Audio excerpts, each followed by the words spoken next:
And Ted Williams just hit one out of the park. I haven't seen a hit that hard since Ruth.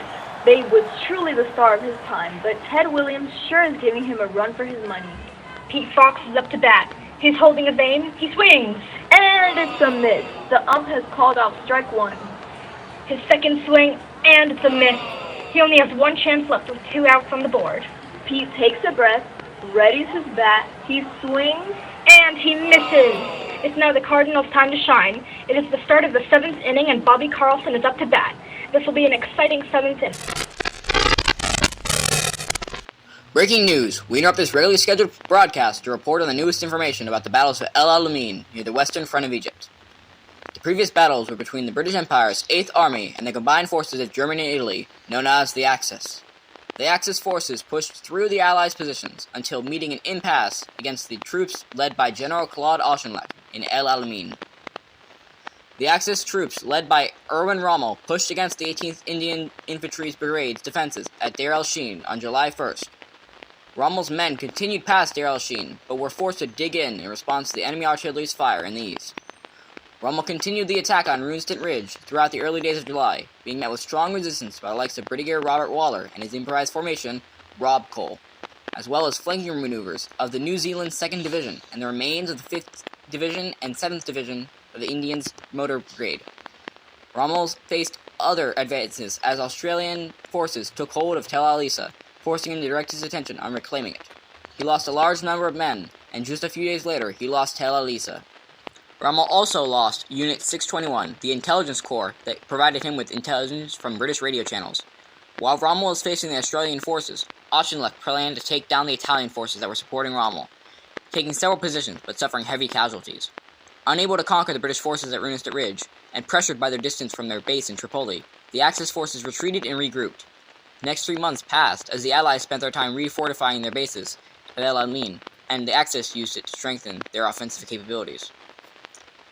After Rommel's defeat, Auchinleck was relieved of his duties to the El Alamein front by Winston Churchill, being replaced by William Gott, who was then shot down from the sky before reaching El Alamein. The man that ended up with control over the troops at El Alamein is Bernard Montgomery. Reporting on the field, we now go to Harvey Briggs, our reporter at the scene. This is Harvey Briggs, your man on the ground. It is my job to report on the Second Battle of El Alamein and the happenings of Operation Torch in real time. The Second Battle of El Alamein was a battle of this ongoing global conflict that took place near the Egyptian railway halt of El Alamein. The First Battle of El Alamein and the Battle of Alam al-Alfa had prevented the Axis from advancing further into Egypt. It ended the long fight for the Western Desert and was the only great land battle won by the British and Commonwealth forces without direct American participation. Lieutenant General Bernard Law Montgomery commands over 190,000 men from across the British Empire, along with Greece, Poland, and France. Rommel, however, commanded somewhere around 116,000 German and Italian soldiers. The Axis forces were once more in a critical supply situation, lacking the fuel and mechanized forces to fight a mobile battle.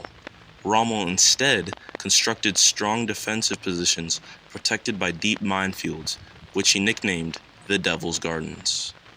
Realizing the strength of the Axis defenses, Montgomery resisted the impatient pleas of the British Prime Minister Winston Churchill for an early attack. Instead, he set about building up his forces, improving the morale and training of his troops, ensuring that he had superior numbers of men, tanks, guns, and aircraft.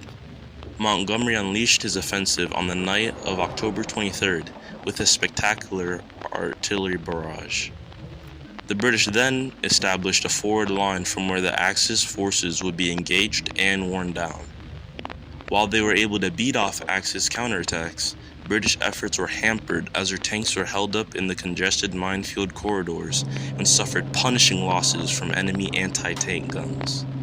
Despite the difficulties, Montgomery held his nerve. He pressed home the attrition of the enemy forces and launched a diversionary attack to draw in scarce Axis reserves.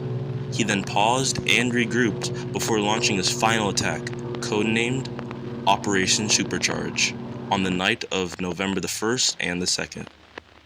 After several more days of severe fighting, the British achieved a decisive breakthrough on the 4th of November. Operation Torch is an amphibious operation happening right now in French North Africa during the Second Global Conflict. About 107,000 British and US troops have landed in Casablanca, Morocco, along with Algiers and Iran. Torch is a compromise operation that intends to meet the British objective of securing victory in North Africa while allowing American armed forces the opportunity to begin their fight against Nazi Germany and Fascist Italy. Operation Torch is the first mass involvement of U.S. troops in the European North African theater and has given birth to the first large-scale airborne assault carried out by the United States. Thank you, Harvey. Your report paints a hopeful picture for the future of the war. This now concludes the emergency broadcast. We now return to a regularly scheduled broadcast. Good day. Take me out to the ball game. Take me out with the crowd. Buy me some peanuts and Cracker Jack. I don't care if I never get back. Let me root for the home team. If they don't win, it's a shame. 'Cause it's 1, 2, 3 strikes, you're out at the old ball game. It's the bottom half of the 9th inning, and Bob Lawrence is up to bat. As one of the best players in the 20s, he came out of retirement at the request of his old-time friend Joe Cronin. This is sure to be a treat. A treat is an understatement. So far, the Red Sox and the Cardinals have remained quite even, but despite their even standing in the 8th, the Cardinals gained quite a lead in the top half of the 1st inning. It's going to be an uphill battle for the Red Sox, but with players like Bob Lawrence and Ted Williams, they might just pull it off. Speaking of Bob, he's up to bat. He swings, he misses. He can't take many more misses like that. The pitcher cocks his arm, throws the ball, and Bob doesn't even bat an eye. The pitcher threw a low ball, but Bob saw through it. Bob wiggles his bat. The pitcher winds his arm. He swings. He hits. Bob is running past first base, past second base, and halts at third base, just shy of a home run. Next up is Johnny, who readies his bat. The pitcher begins to throw, And the ball hits Johnny square in the side. He is getting walked to first base. Ted Williams is up. Can he recover the lost ground? It'll be a tough fight, but he readies his bat.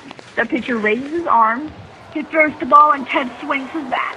It's going, it's going, it's going. This might go out of the park. Ted is running. Bob made it home. Johnny's made it home. Second base has the ball. Will Ted be able to make it to the home base? It's going to be a photo finish. He's almost there, but the ball is too. He slides onto the base, and the umpire says, "This is Robert Ball coming to you from all the way down in Radio Shack. Are you tired of hearing that static crackle each and every time you turn on your radio? Enraged by the poor sound and quality? I'm here to tell you about these great deals on radios. Now and now only, these radios are 75% off, and only if you drive down to Tampa in the next 2 days. Let me tell you, you are missing out on state-of-the-art radios that have top-of-the-line signals and less static noises, as well as even better quality and durability. Come down to Radio Shack in downtown Tampa, where the radios are outstanding. These radios are only $5 and they will last you an eternity. Once again, come down to downtown Tampa to get your hands on these amazing radios. They're absolutely divine, so much so that they will make your ears thank you for how exquisite the radios are.